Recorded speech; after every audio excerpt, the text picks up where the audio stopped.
What is a thobe? A traditional Palestinian dress, full robes, necklines, and winged sleeves, colorful embroidery on the chest, arm, or hem areas. These pieces are all part of the At the Seams, a political history of Palestinian embroidery.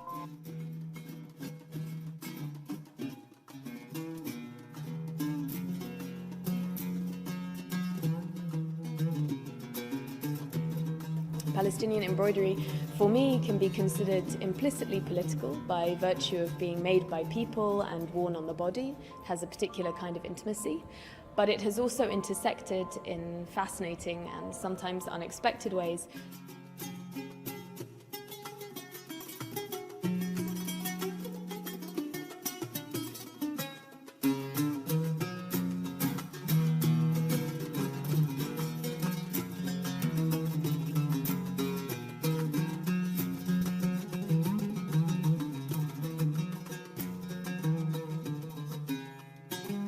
The most important thing for me is that we understand this material not just as simply beautiful or decorative, but rather something that can tell us about Palestinian history, about Palestinian endurance and longevity, not just in the past, but also very much in the present and in the future.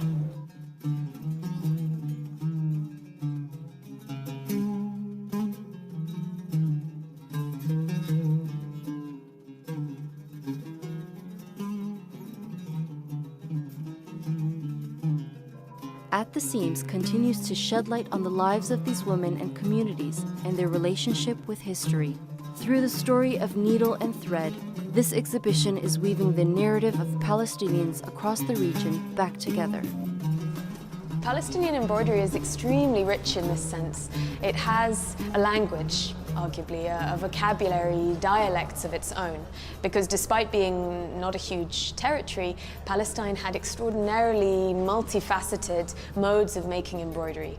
So the work from Ramallah is different from the work from Beit Lahem, is different from the kinds of motifs that were practiced in Jerusalem.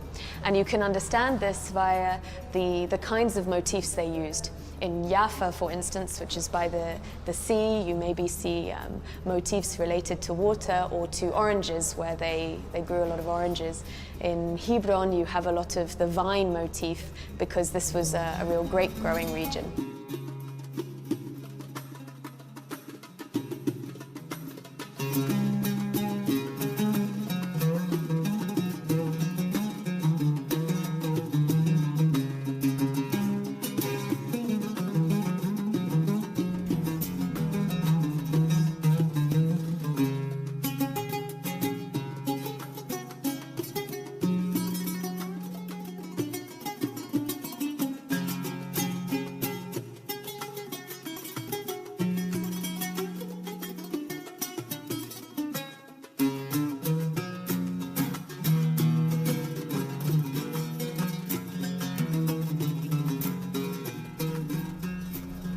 Palestinians are not only refugees, but they have a history and they have a background, and they had a country full of heritage and beautiful culture. So this is why we mainly wanted to do partnerships with institutions, artists, museums that support this objective.